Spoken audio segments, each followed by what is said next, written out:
So in this chapter, we've begun winding down our focus on Jacob, and we moved finally into Joseph, who will have the remainder of the chapters of Genesis. He will be the central focus. And we see the gospel playing out in the complicated life of a very real family. You think you have family drama? You know, it's hard to recount all of mine for you. The Bible commands us to honor our parents. And so I don't want to certainly dishonor anyone by spilling the tea, but let's just say we have our messes, don't we? Think about it. Why is it that shows like Arrested Development resonate so much?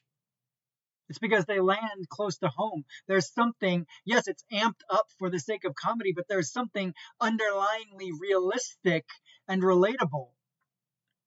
They're not so far-fetched. Adults acting like children, delusions of grandeur, overbearing, passive-aggressive, manipulative, scheming parents, favoritism, and on and on. There's nothing new under the sun in this world of sin. This family is both the prototype, Jacob's family, not Arrested Development, not the Blues.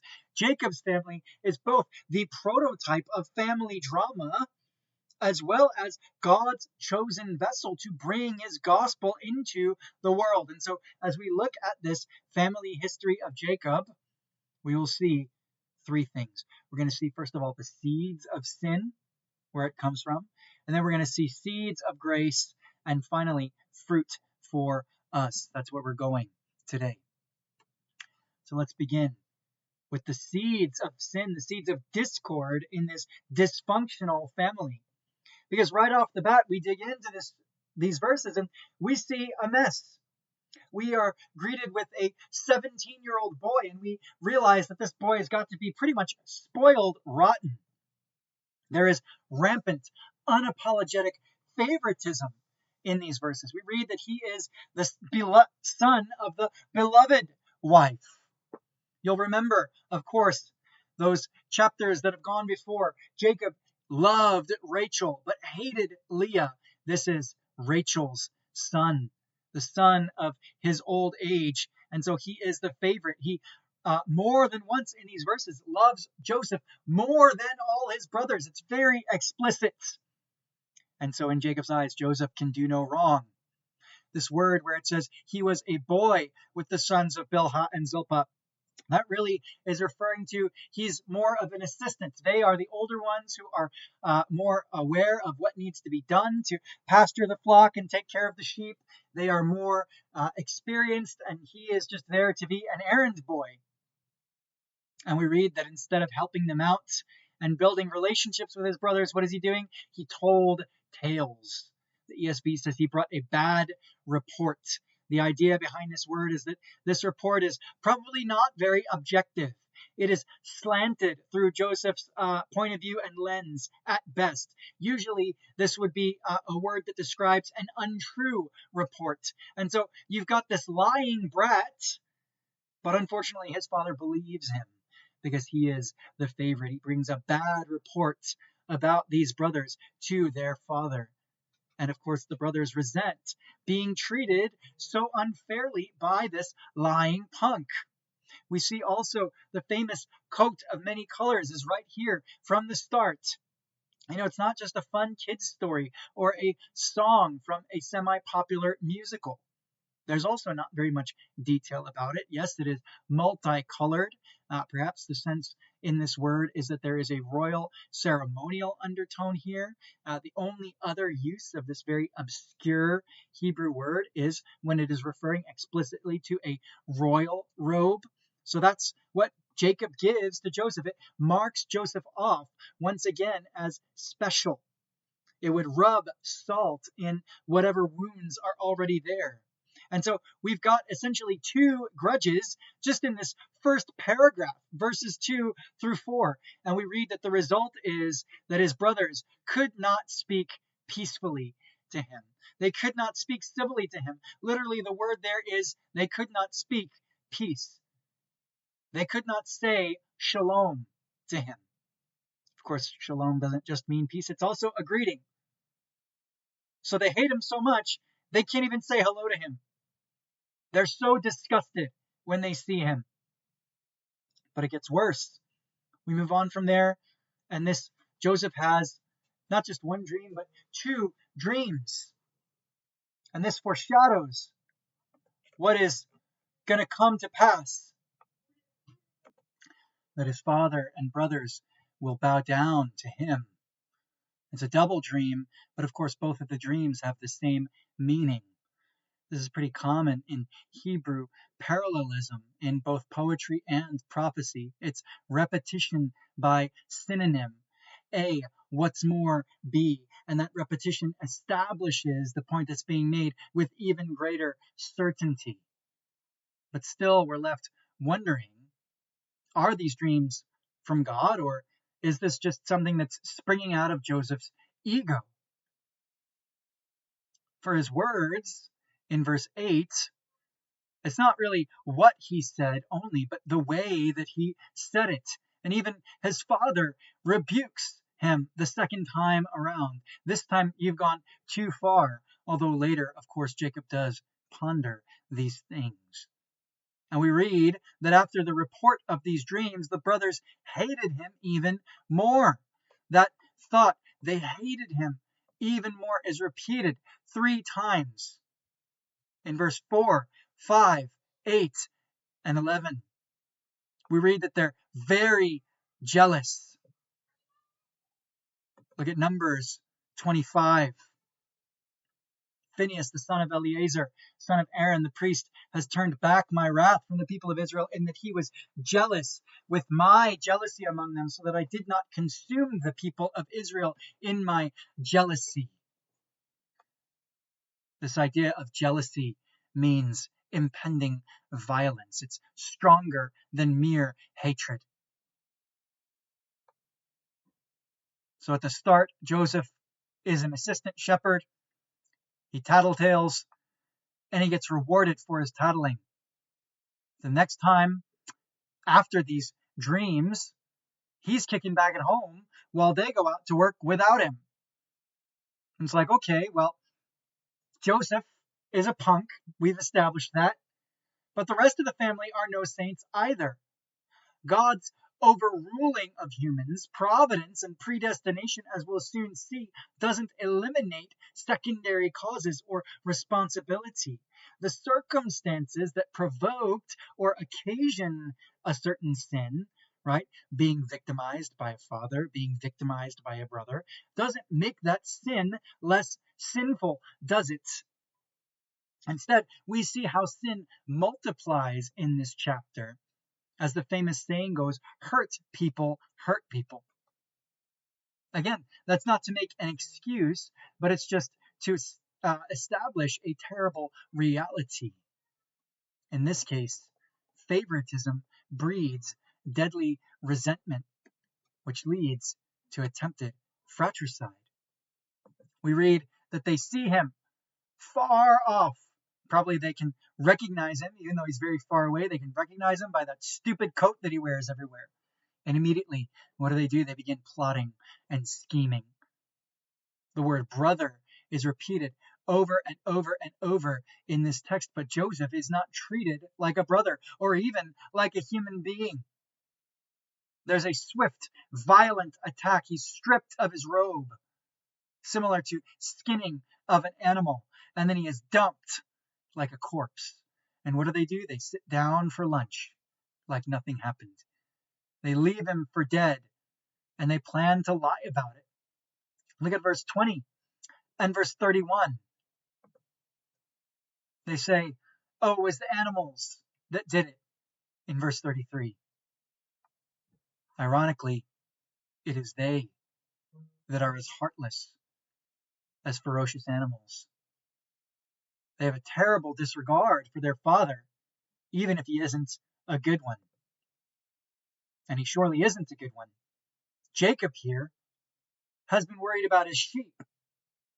The word shalom has been used twice in verse 4 and 14, Jacob is blind to the lack of peace, the lack of shalom in his own household. Jacob is entirely oblivious. Jacob has spent years and years on favoritism, blind to how that affects everyone else. Joseph has spent years indulging smugness and ego, and these brothers have gone through years of roiling, simmering hate and resentment. There is no good guy in this story. This is God's family, God's chosen family from which the people come from and the focus of the rest of Genesis. Look at these generational patterns. This is real life stuff. It goes way back. This really is the generations of Jacob. It's a family story. Favoritism just is the family thing. Isaac and Jacob, favoritism. Jacob and Rebekah, favoritism. Jacob and Rachel, favoritism. These brothers use Joseph's clothing, their brother's clothing, and a young goat to deceive Jacob, just like Jacob used his brother's clothing and the skin of a goat to deceive Isaac. These seeds were planted a long, long time ago. Make no mistake. But there's also seeds of grace. Because where is God in the midst of all this evil? There's clues that he is not just passively observing. For example, look at that first dream about the sheaves. It's not just, right? It's not a dog dream. Moses places great stress and importance, telling us in great detail. In Genesis, dreams are never random subconscious babbling. These people are not farmers. They're shepherds. Why are they dreaming about wheat sheaves? The choice of a totally unrelated metaphor for this family is one of the first hints that all that's about to happen will depend on grace. Some future blessing having nothing to do with present circumstances or resources. God is up to something. There's winds of change. Because you see, God is averting the worst. And this sets us on a hunt. What exactly can we say for certain that God does do in this chapter? After all, he isn't mentioned by name. But we can detect providential string pulling. Why don't the brothers follow through with their original plan to kill Joseph? Right? Selling him doesn't actually solve their problem, does it? Well, Judah suggests it. It may as well make us some profit along the way. They are multiplying their sin. They are substituting one evil for another. Get rid of him for good, but also avoid some blood guilt. Blood guilt would have to be avenged. So at least we haven't gone that far and put ourselves in that pickle. But they unwittingly set in motion the fulfillment of the very dreams that they rejected and despised. Even though both enslavement and murder are evil, one extinguishes a life immediately, the other slowly under hard labor, with a chance, perhaps, for a change of circumstances. One is obviously more heinous than the other. Of course, slavery, as we understand it, is never condoned by the Bible. The slavery that exists in the Bible is not the same as American colonial system of chattel slavery, where you dehumanize and commodify the other. But it is certainly not acceptable without qualification. It would be closer to what we would call indentured servitude. Remember that thing that you studied in social studies class? You see, in a world before bankruptcy protection and sophisticated financial instruments organized by the courts, slavery was often a way to get out of debt. Or it could also be a humane alternative to slaughter after you lose a war. It's better to be a slave than to be dead as a prisoner of war. Of course, later on, when God rescues the people of Israel, this exact same family, just their descendants generations later, when he rescues them from Egypt, it is a great liberation, a freeing of slaves from their evil condition. When God declares his holy laws to that same people, how they should live in light of his great mercy and redemption as a reflection of his goodness, it includes quite a few relevant laws that, had those laws been given earlier, Joseph's brothers would have been guilty of breaking in this chapter. For example, it says, do not return a fugitive slave. No kidnapping, no man stealing. The law of the Jubilee year, where every so often all of your slaves have to go free for nothing. That slaves had family rights and worship rights, that you were never allowed to enslave a fellow Israelite, literally in that text, your brother, and that you had to give them food and shelter. There's actually an awful lot of protections built in to God's laws for his people. And with that background in mind, what's described in this chapter is, on its own terms, a great evil, a heinous crime. But at the same time, God prevents murder. He averts the worst. He permits sin to exist. He doesn't utterly stop the evil intention of man's hearts, but he keeps them from being as bad as they intended to be. And he does this for everyone's sake, both for Joseph's sake and ultimately, as we will see, for theirs. Let's look at this more deeply, this idea of God subverting the worst. Because, of course, this really is just the classic problem of evil. Why allow any sin at all? Well, we can go all the way back to the beginning in the garden with that question.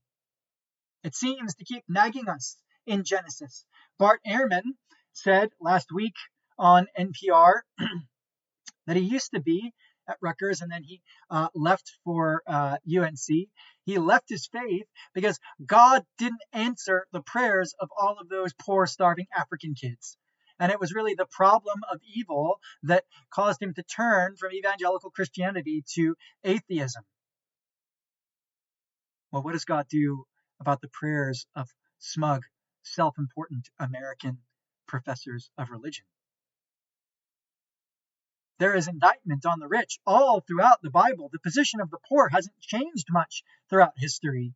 They are still a global majority. After all, Jesus says, the poor you will always have with you.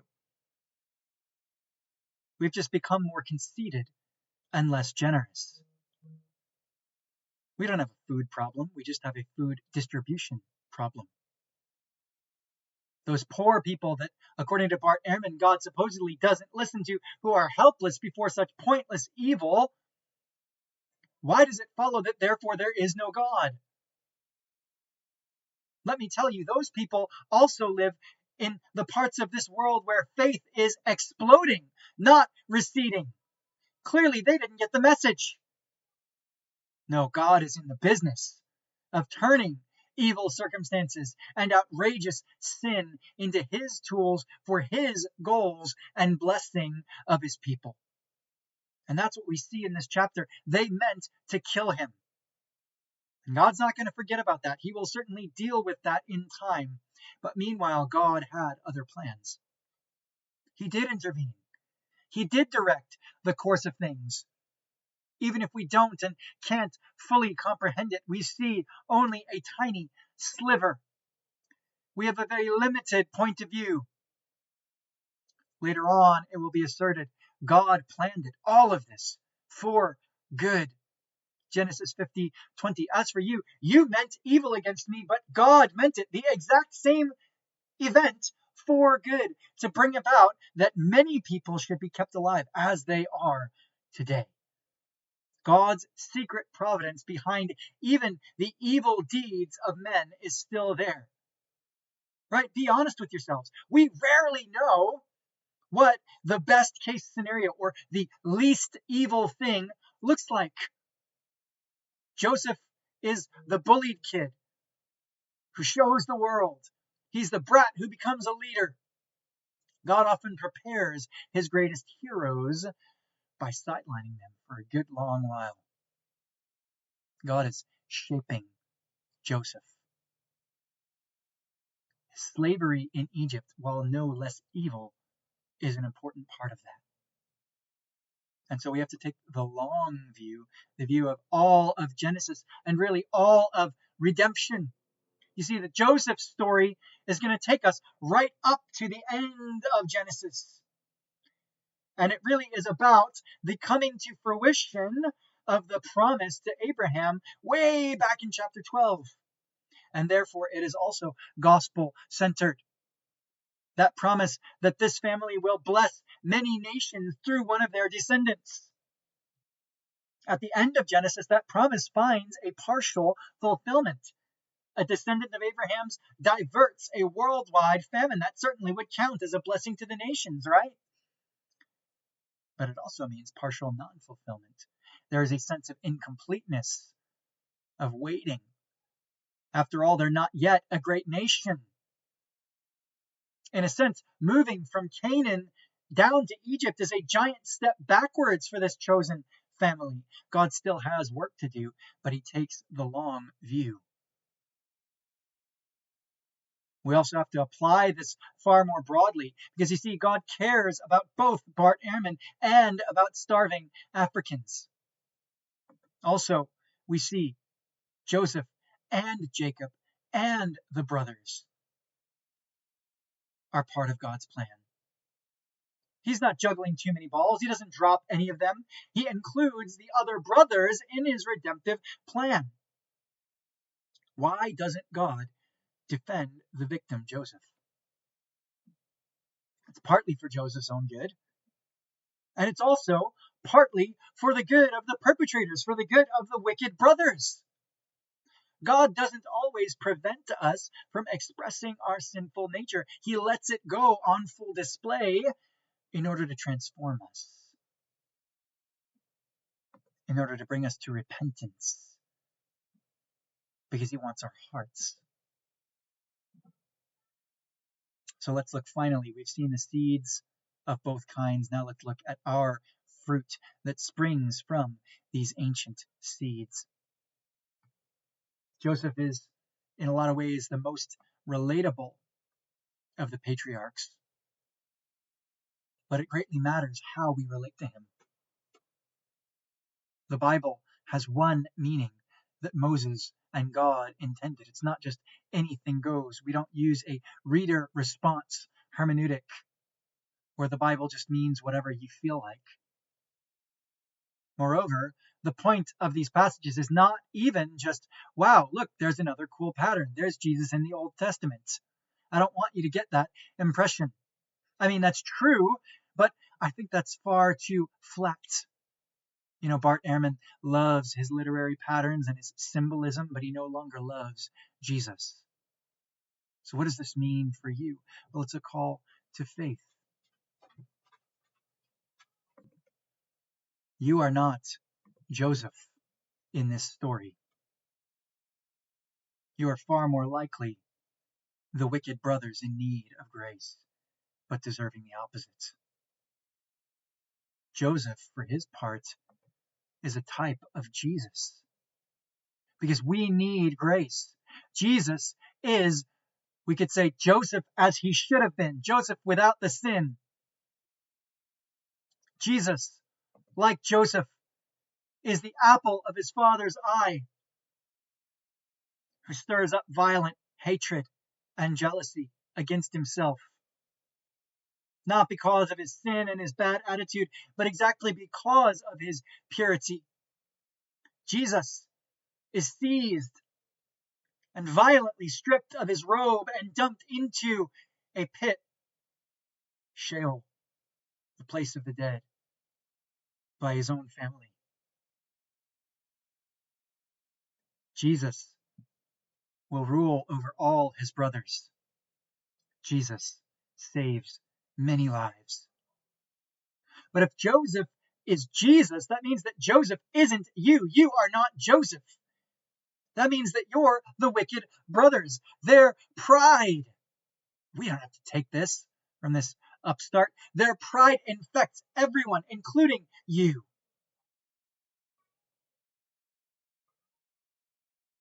who think that the gospel is just a nice supplement for otherwise basically good people. The gospel can't be good news at all until it's first utterly humbling, until it removes every leg you have to stand on, until it crushes your pride. Because if you think well of yourself in the slightest, that is just an indication that you don't yet understand. Until we really reckon with total depravity. There go I, but for the grace of God. No evil is beyond my capacity. And we don't really understand grace. But it's instead when you are horrified by your sin, when you begin to think even that your sin may be too far for God's grace. These brothers came within a gnat's eyelash of murdering their brother in cold blood. Judah goes to a hooker and then rails about his daughter-in-law's purity in the next chapter. Maybe that's you. Maybe the prayer, lead us not into temptation, seems to have no power for you. Maybe you fall into sin after resisting for a long time, or maybe easily, hard-heartedly, and habitually. Do you believe that God is still sovereign? There's a subtle connection between shame and legalism. I'm not saying to glory in your sin, but I'm saying at the same time, you bring nothing to your salvation but sin. That makes it necessary. So why do we need such a gospel message again? Have you repented today? How do you interpret all of the messiness of your day-to-day life? How do you interpret the awful storm of your own sin? The stubborn darkness that's left in you? Even maybe being mistreated by the church sometimes. How do you categorize that? How do you fit that into your worldview? Do you really believe that God works all things, not some things, not the obvious things, all things for good for those who are called according to his purpose? Notice also, it's not everyone all the time. It's not that God gives silver linings to otherwise difficult circumstances. It's not even necessarily about our immediate comforts. It is his purposes.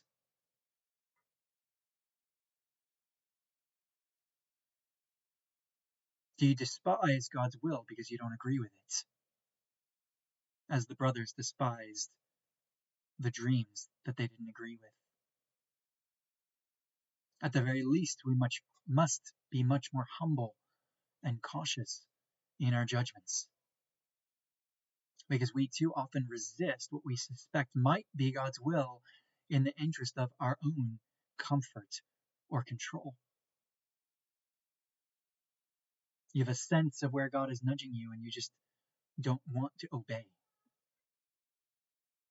And so Joseph is a pattern for us in one specific sense, the need to die to self. God teaches us to love and trust him. Do you love him? Do you love him even in darkness? Do you love him even when he's hidden? Because again, providence, God's hand at work behind all things, is best viewed and understood on that long scale. We said already that God takes the long view. Well, in Genesis, that's true, but it's also true in the whole Bible. The perspective and plan is as large, not just as this one family, but as his whole people, all of the elect, and as big as the whole cosmos and all of time. That's God's perspective. And he really is in control of absolutely everything, down to the minutest detail. Lots of those, well, it just happened this way, details had to be exactly right in order for this chapter to work out the way that it does, didn't they? If Joseph doesn't wait at Shechem, then the timing of the traders, that caravan that just happened to be going through, isn't right. If Reuben comes back at a slightly different time, his plan to rescue Joseph goes differently, and on and on and on. Brothers and sisters, the providence of God is a book best read backwards. But it should fill us with both patience and hope. Joseph is a type of Jesus. The slavery here means God overruling evil circumstances and suffering. Not eliminating them, but turning them to a different end. Not extinguishing the evil, but ultimately defanging it. And you say, well, that's easy for you to say when you're saying it from a position of comfort at the moment. But what about Jesus? What does he say? Jesus, according to 1 Peter 2:23, entrusted himself to the Father. He said, your will be done. Guys, evil doesn't prove that God is not there. This same Jesus said, blessed are the poor, the meek, the hungry. We say, yeah, but please don't make me poor, meek, and hungry. I don't want that particular blessing. God knows how to bless through apparent evil. God left everything for you. He is the one who fulfills all of the promises of Abraham. He is the one who blesses many nations through his suffering to redeem your suffering, to redeem you from your sin, as well as from all the ways that you are sinned against. So take heart, because that is the gospel of Genesis 37. Will you pray with me?